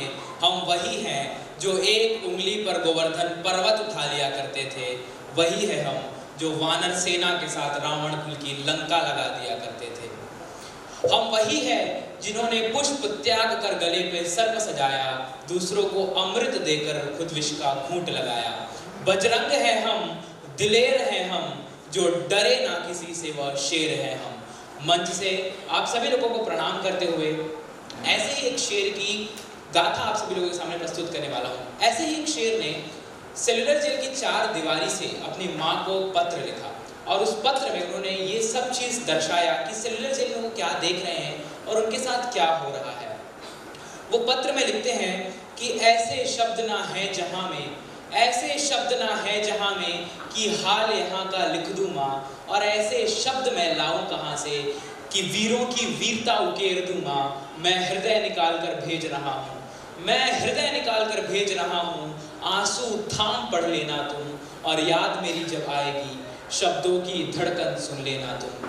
उन्होंने कहा तुम्हारी मीठी पुकार की जगह कोड़ों के वार ने ले ली माँ, तुम्हारी मीठी पुकार की जगह कोड़ों के वार ने ले ली माँ। तुम्हारी प्यारी लोरी की जगह दर्द के आह ने ले ली माँ। यहाँ कीड़े दौड़ते हैं खानों में, यहाँ कीड़े दौड़ते हैं खानों में, लाशें पड़ी है तह खानों में। समुद्र का पानी तन सहलाता है, जख्मों तक नमक पहुँचाता है। हम फांसी का फंदा बूनते हैं, हम फांसी का फंदा बूनते हैं, हम ही पहन कर झूलते हैं। हम पोंछ लेते हैं आंसू भी, बटोर लेते हैं आशा भी। हमें ताबूत से कमरों में दफन किया, तन के वस्त्र को कफन किया, और आज़ादी का दिवाकर छीन कर हमसे कटुक अंधेरा सौंप दिया। माँ मुझे चांद छोड़कर और कुछ नहीं दिखता, अतः रोशनदानी जैसे छोर है मांद का, जहाँ दर्शन होता साक्षात चांद का। जहाँ कोयल आज़ादी का गीत सुनाती, टूटी हुई हड्डियों में ऊर्जा भर जाती। जहाँ जी चांद में ही झलकता है प्रतिबिंब ब्रह्मांड का, और जी उठता है तन मेरा कर दर्शन चांद का। माँ मैंने चांद को अपना सब कुछ मान लिया है, अब चांद को ही माँ माना मैंने। पिता को भी चांद में खोज लिया, महबूब को जोड़ा चांद से ही, चांद को ही खुदा का दर्जा दिया। अब तुम्हारी ममता का प्यार चांद से, आज़ादी की दुआ गुहार चांद से, पिता के बुढ़ापे का दृश्य भी चांद, मेरे महबूब का इश्क भी चांद, चांद ही है मरहम कोड़े के जख्म का भी, चांद ही है जरिया गज़ल नज्म का भी, और वीरों पर उठे प्रश्न का जवाब होगा चांद, जब साक्षात आज़ादी का प्रमाण होगा चांद। माँ, मैं पत्र नहीं लिख रहा हूँ, मैं जो लिख रहा हूँ वो पत्र नहीं है, ना पत्र है ना खत है, चलती सांसों का प्रमाण है, शब्दों में बांध लिया मैंने ब्रह्मांड है, छलकती हुई आंसुओं की भावना समेट दूं, तन के रक्त से मैं वीरता उकेर दूं, और माँ अहिंसा का मंत्र हमने लिया, अमृत देकर विष का घूंट पिया, और इन दानवों की मेहमान नवाजी में माँ मैंने अपना लहू निकाल कर सौंप दिया। कोड़े की हर एक वार पे दानव जश्न मनाता है, और इनकी क्रूरता के आगे अहिंसा ना टिक पाता है। और तुम ही कहा करती थी ना, तुम ही कहा करती थी ना, जब विनाश मनुष्य पर छाता है, पहले विवेक मर जाता है। माँ, इनका अंत आ चुका है। माँ, तुम्हारे लिए कृष्ण का बाल रूप हूँ मैं, तुम्हारे लिए बगिए का एक फूल हूँ मैं, और यदि जो खींच दे तार माँ के आंचल का, उसके लिए विध्वंसक स्वरूप हूँ मैं प्रचंड हूँ, पहाड़ हूँ मैं, सिंह की दहाड़ हूँ मैं, शिवाजी का वागनक जो सीना फाड़ दूं, जितनी धड़कन रोकी इसने, जितनी सांसें तोड़ी है, अब रक्त इनका बने गुलाल, और खेलनी मुझको होली है। जिस दिन ढीली बेड़ियां होगी, गोरों की जबान खींच लूंगा मैं, और काला पानी की भूमि को उनके रक्त से सींच दूंगा माँ, इन स्वतंत्र हवाओं में गोरों ने घोला जहर, क्रूरता ने इनके मचाया कहर, और गुलामी जंजीर गुलामी की तोड़ूंगा मैं, और काले पानी में लहराऊंगा तिरंगा प्रखर। माँ, हमारी वीरता की गाथा से पावन समुद्र हो जाएगा, हमारी वीरता की गाथा से पावन समुद्र हो जाएगा, जो हवाओं में चीखे गूंज रही वह वीर मंत्र बन जाएगा, जहाँ पर रक्त की छींटें सजी है, जहाँ पर हजारों सांसें दबी है, जिस पीड़ा के आगे मौत है झूठी, जहाँ पर सांसों की डोर है टूटी, इतिहास के पन्नों में सेल्यूलर अमर हो जाएगा, और एक दिन ये वीरों का मंदिर कहलाएगा, एक दिन ये वीरों का मंदिर कहलाएगा। अपने पत्र में इतनी पीड़ा लिखने के बाद भी उन्होंने पत्र के अंतिम भाग में उन्होंने 4 लाइनें और लिखी। माँ, यहाँ छल छल बहती समुद्र की लहरें, यहाँ हरियाली करती स्वागत सुनहरी, यहाँ वीरता की खुशबू है बहती हवा में। माँ, ऐसी भूमि नहीं है पूरे जहां में, ऐसी भूमि नहीं है पूरे जहां में। अंडमान तथा निकोबार द्वीप समूह को आजाद कराने में सेलुलर जेल में बंद कैदियों का बहुत बड़ा योगदान है। वैसे ही हमारे देश को आजाद कराने में बहुत लोगों का योगदान है, और हमें आज़ादी यूं ही नहीं मिली। लोग कहते हैं 15 अगस्त को हमें आज़ादी मिली थी, नहीं, हमने आज़ादी कमाई थी, हक की आज़ादी छीनी थी हमसे, घूमने गोरों से। लिखा था कि जंजीरों में जकड़ी भारत माता, जंजीरों में जकड़ी भारत माता चीख रही थी सदियों से, जंजीरों में जकड़ी भारत माता चीख रही थी सदियों से, भारत माँ को आजाद देखने हमने लहू मिला दी नदियों से, 56 इंच के सीने में हमने लाखों गोलियां खाई है, काला पानी की काल कोठरी में हमने रात बिताई है, हमने फंदे को जयमाल समझ मौत से रचाई सगाई है, इतनी संघर्षों के बाद हमने आजादी पाई है। वीरों की जन्मस्थली है ये, यहाँ वीरों का रैन बसेरा है, वीरों की जन्मस्थली है ये, यहाँ वीरों का रैन बसेरा है, काली घटा न टिक पाई क्योंकि सोच में हमारे सवेरा है, कष्ट के तूफानों तले हमको रौंदना चाहा गोरों ने, आया तक हाथ बढ़ाकर हमको डस डाला सपोलों ने। भगत सिंह की वह पीड़ादायक शब्द कानों में गूंजी है, उनकी ली गई हर एक सांस भारतीय वीरों की पूंजी है। भगत सिंह फांसी के फंदे के सामने खड़े होने से पहले उन्होंने कुछ कहा था कि ऐ दुल्हन मैं राख बन सतलज नदी में बह गया, ऐ दुल्हन मैं राख बन सतलज नदी में बह गया, मत पूछ तुमसे जुदाई का गम कैसे दिल पर सह गया, शहादत की खुशी तो है मगर जाते जाते ये दुख भी है, क्योंकि ये आजादी तेरा घूंघट उठाना तो रह ही गया। अब पूछो लाला लाजपत से तुम कष्ट लाठियों के वार का, पत्ता पत्ता शोक मनाता जिनकी हर एक आह का, हमने छोड़ खौफ बंदूकों का खुद की चिता सजाई है, जल भुनकर अंगारों में हमने आजादी पाई है। संघर्षों के सूत में चमकती मोती आजादी, घनी अंधेरी रात में जगमग तारा आजादी, सत्य अहिंसा का चिन्ह बापू की लाठी आजादी, और बलिदानियों के रक्त का कतरा कतरा आजादी। हम विराट वीर की गाथाएं निस्वासर दोहराएंगे, भारत माँ की जय का नारा मरते दम तक गाएंगे।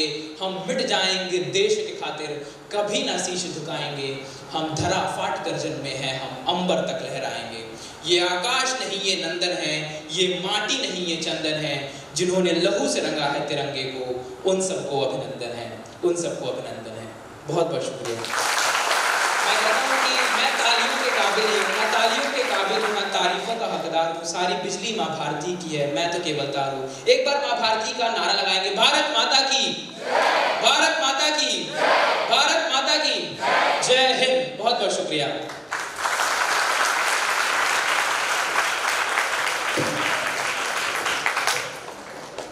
बहुत बहुत धन्यवाद आयुष।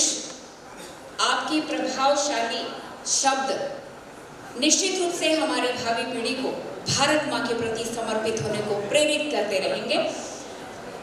अब अंत में मैं मंच पर बहुत ही सम्मान के साथ आमंत्रित करना चाहूँगी श्री शीन काफ निज़ाम जी को, जो इस मंच का संचालन कर रहे थे।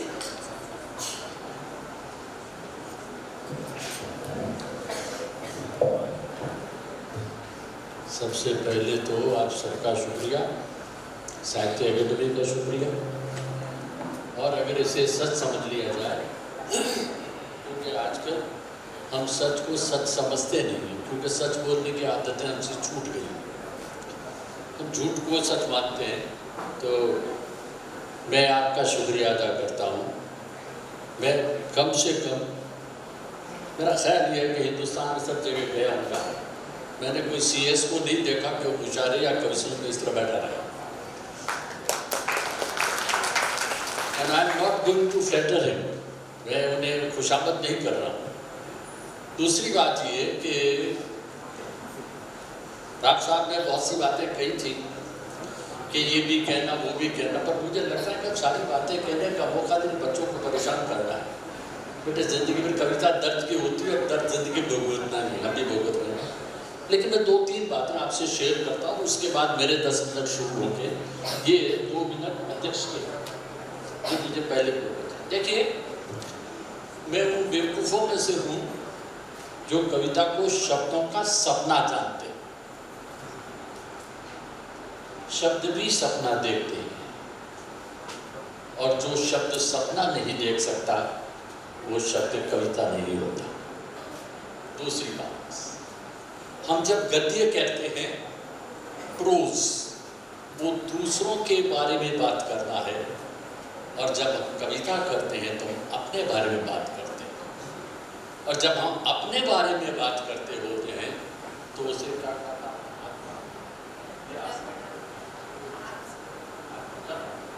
तो ये आत्मा का दर्पण हो जाता है। आत्मा का दर्पण होना बड़ा मुश्किल काम है, यकीन जानिए।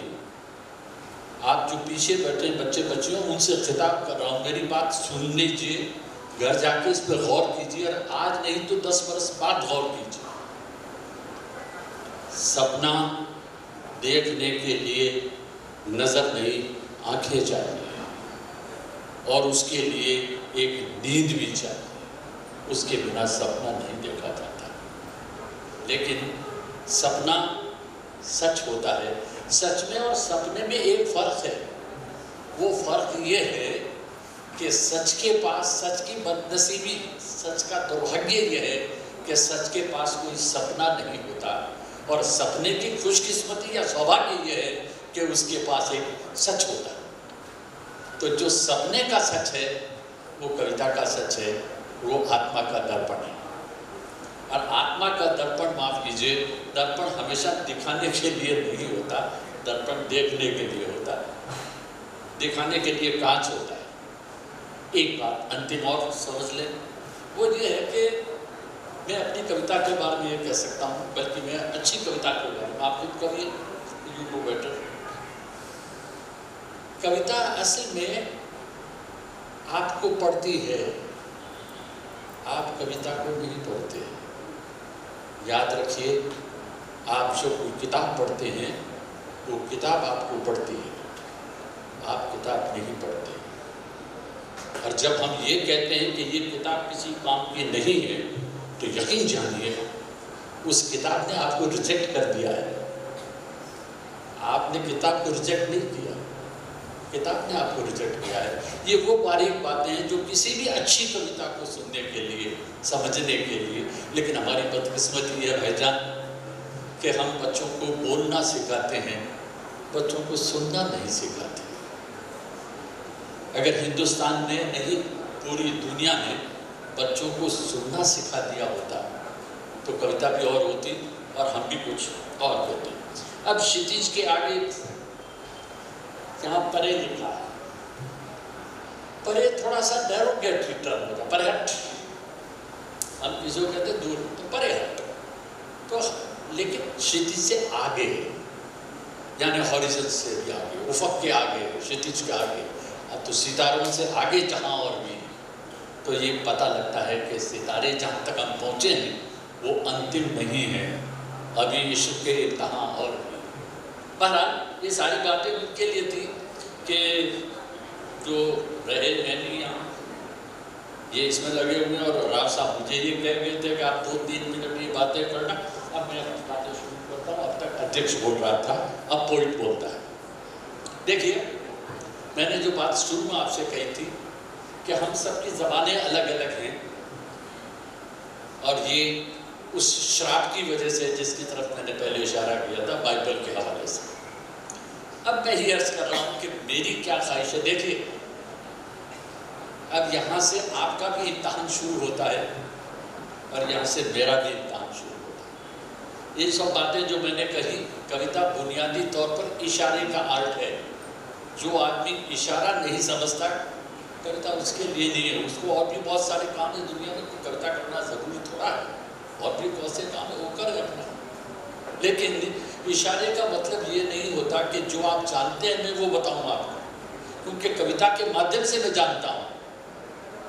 जानी हुई चीज़ को कह देना कविता नहीं होता। कविता तो प्रोसेस ऑफ लर्निंग। इसीलिए आप देखिए कि जब शायर शब्द जब कहते हैं तो उसका मतलब है जानना। लफ्ज़ शेर जो है उसका अर्थ है जानना।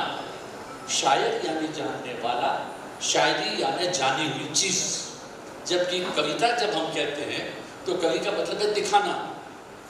अब देखिए, दिखाना मतलब जाना हुआ दिखा रहा है, और शायर जो है वो जानने के प्रोसेस में है। ये दो संस्कृतियों का नहीं, दो भाषाओं का नहीं, ये दो मिजाजों का फर्क है। बहरहाल अब छोटी सी नज़्म, अब आप गौर से सुनिए। बेटे बात बंद कर दीजिए, जिनको जाना वो चले जाए आराम से। इसलिए कि अब ये कविता, वाकई कविता को अगर मैं जैसा समझता हूँ, ज़रूरी नहीं कि ये कविता, बहुत अच्छी कविताएं थी जिसे आपने सुना है। मैं बस सिर्फ आपकी तवज्जो चाहता हूँ, तालियां बिल्कुल न बजाएं, सिर्फ इसे कविता को समझने की तरफ नहीं, सुनने की तरफ आ जाए, मुलाजा कर लीजिए। एक हर्फ तुम भी हो, छोटी सी कविता मुलाजा करें, बहुत छोटी कविता है, 1 मिनट में खत्म हो जाए, मैं कहूँगा नहीं। एक हर्फ तुम भी हो, यू आर एन इंडिविजुअल। एक हर्फ तुम भी हो, एक हर्फ मैं भी हूं। लफ्ज क्यों ना हो जाए? फिर सुनो, कविता तो खत्म हो गई। एक हर्फ, एक तुम भी हो, तुम भी एक हर्फ हो, अक्षर, एक अक्षर मैं भी हूं। एक हर्फ तुम भी हो, हर्फ एक मैं भी हूं। लफ्ज क्यों ना हो जाए? हम शब्द क्यों नहीं हो जाते? देखिए, अक्षर जो होता है वो अकेला होता है, शब्द जो होता है वो मिलकर बनता है। मैंने ये कहने की कोशिश की, आप तक नहीं पहुंची तो भी कोई बात नहीं, पहुंच गई तो भी कोई बात नहीं। पहुंच गई तो मेरे फूटे, नहीं पहुंची तो कविता के फूटे। एक और सत्य सुनिए इसी तरह की। पहुंची ही जाती है मिलने, पहुंच ही जाती है मिलने, ढूंढने जिसे वो चाहती है। पहुंच ही जाती है मिलने, ढूंढने जिसे वो चाहती है। नदी के सामने नक्शा कहाँ है? नदी के सामने नक्शा कहाँ है? फिर छोटी सी कविता देख लीजिए। बहार में फूल, बसंत, बहार में फूल, खिजा में पत्ते, बहार में फूल, खिजा में पत्ते। मौसम कोई भी हो, पेड़ को तो कुछ न कुछ खोना ही पड़ता है। बहार में फूल, खिजा में पत्ते, मौसम कोई भी हो। बच्चे परेशान हो जाए। बाहर में फूल तो ऊपर से जा रहा है सब मामला। बाहर में फूल, खिजा में पत्ते, मौसम कोई भी हो, पेड़ को तो कुछ न कुछ खोना ही पड़ता है। और अब देखिए एक साइकोलॉजिकल मामला है। आपसे मैंने पहले कहा कि आप सुन लीजिए, समझने का काम घर जाके कीजिए, क्योंकि सुनना बड़ी बात होती है। मुलाजा करें और देखिए कविता कैसे चलती है। मेरा ख्याल ये है कि उर्दू की ये कविता का ये पहलू हमारे सामने नहीं आया। चाहे कुछ भी पहन लूं, चाहे कुछ भी पहन लूं मैं, सज संवर लूं। चाहे, और देखिए इसका अंत देखते हैं, बीच में बिल्कुल तवज्जो दे दीजिए, आप सिर्फ काम दे दीजिए इसको। चाहे कुछ भी पहन लूं मैं, सज संवर लूं, कैसा लगता हूं, जवाब इसका मुझे मिलता नहीं है। साइकोलॉजी, नफ्सियात, मनोविज्ञान। चाहे कुछ भी पहन लूं मैं, सज संवर लूं, कैसा लगता हूं, जवाब इसका मुझे मिलता नहीं है, जब तक वो देख न ले। कैसा, चाहे कुछ भी पहन लूं मैं, सज संवर लूं, कैसा लगता हूं, जवाब इसका मुझे मिलता नहीं है, जब तक वो देख न ले और उसके देखने को देख न लूं मैं। पूरा मामला जरा बारीक करके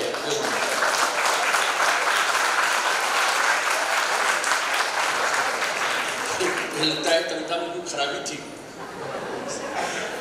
आपको थोड़ी पसंद आती, फिर सुनिए। चाहे कुछ भी पहन लूं मैं, इसका मतलब यह कि नौजवानों के सीनों में अभी आग बाकी है। अल्लाह इनकी आग बाकी रखे, बाकी तो बाकी ही है। चाहे कुछ भी पहन लूं मैं, सज संवर लूं, कैसा लगता हूं, जवाब इसका मुझे मिलता नहीं है, जब तक वो देख न ले और उसके देखने को देख न माने, और उसके देखने को देख न लूं मैं। अब देखें कि इस ज़मीन में मैं सिर्फ नज़्में पढ़ूँ, आज गज़लें वज़लें तो आपको याद है, बाकी का किसी से कोई लाताल्लुक़ है, कोई ताल्लुक़ नहीं, बहरहाल मुलाज़ा कर लेकिन पर एक सामने का मुशाहिदा भी देखो, निरीक्षण, ये हमारी ज़िंदगी में होता है, वही हमारे आसपास होता है। आप ऐसी जगह पर रहते हैं, आप ऐसी जगह पर रहते हैं कि जहाँ पर द्वीप भी है, और हम सब नदी के द्वीप हैं, अगले ने कहा था, तो हम सब नदी के द्वीप हैं। हमारी भावना को पहुँचने के लिए, आपके भावना को पहुँचने के लिए हमें एक दूसरे के अंदर उतरना पड़ता है। अंदर उतरना बड़ा रिस्की होता है, जैसे ने कहा था ना, गुफा में हाथ डालो तो बड़ा खराब, गुफा में रब गुफाओं में बड़ा मुलाज़ा करें, सामने का मुशाहिदा बस इसी तरह सुने। और देखिए ज़िंदगी में सबके होता है, जिनके नहीं हुआ है आप पीछे वालों के, उनके अब हो जाएगा, यकीन। जाने कितने लम्हे बीते, बेटे मैंने सुनने का कहा था, बोलने का नहीं। जाने कितने लम्हे बीते, जाने कितने साल हुए हैं तुमसे बिछड़े, जाने कितने, मुलाज़ा करें कि जाने कितने लम्हे बीते, जाने कितने साल हुए हैं तुमसे बिछड़े, जाने क्या क्या सोचा मैंने, खोया मैंने, पाया मैंने, जाने कितने लम्हे बीते, जाने कितने साल हुए हैं तुमसे बिछड़े, जाने क्या क्या सोचा मैंने, खोया मैंने, पाया मैंने, जाने कितने समझौतों के दाग लगे हैं रूह पे मेरी, जाने कंप्रोमाइज़, जाने कितने समझौतों के दाग लगे हैं रूह पे मेरी, ज़ख्मों के जंगल पर लेकिन आज अभी तक हरियाली, ज़ख्मों के जंगल पर लेकिन आज अभी तक हरियाली है।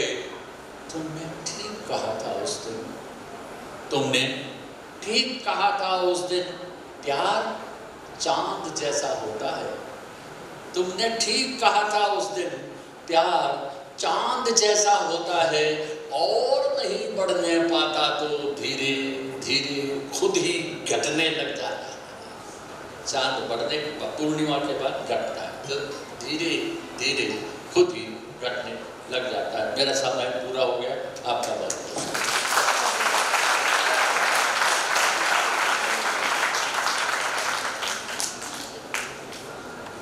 धन्यवाद सर। मन तो कर रहा है कि आपको और भी सुने, लेकिन समय की पाबंदी है। हास्य कवि सम्मेलन हम सबका इंतजार कर रहा है BAR अम्बेडकर ऑडिटोरियम में। इससे पहले कि हम इस कार्यक्रम की समाप्ति की ओर बढ़ें, कला एवं संस्कृति विभाग की ओर से हमारे सम्माननीय लेखकों को भेंट देकर सम्मानित करने के लिए मैं मंच पर सादर आमंत्रित करना चाहूंगी मुख्य सचिव अंडमान निकोबार प्रशासन डॉक्टर चंद्रभूषण कुमार जी को।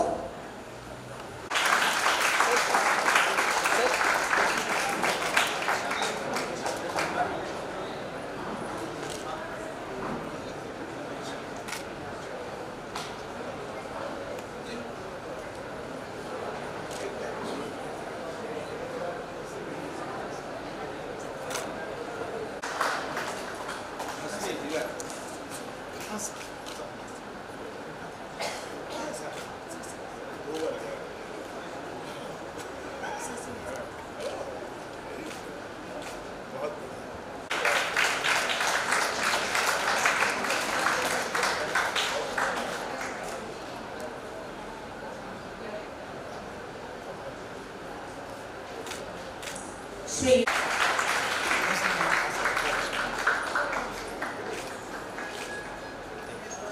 Doctor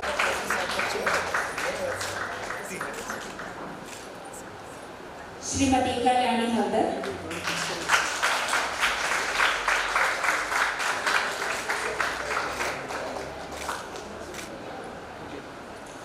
Shri Ayush Kumar Dubey,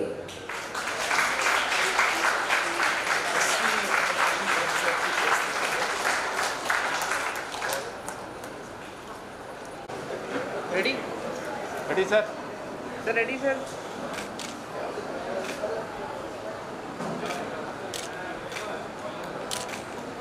thank you.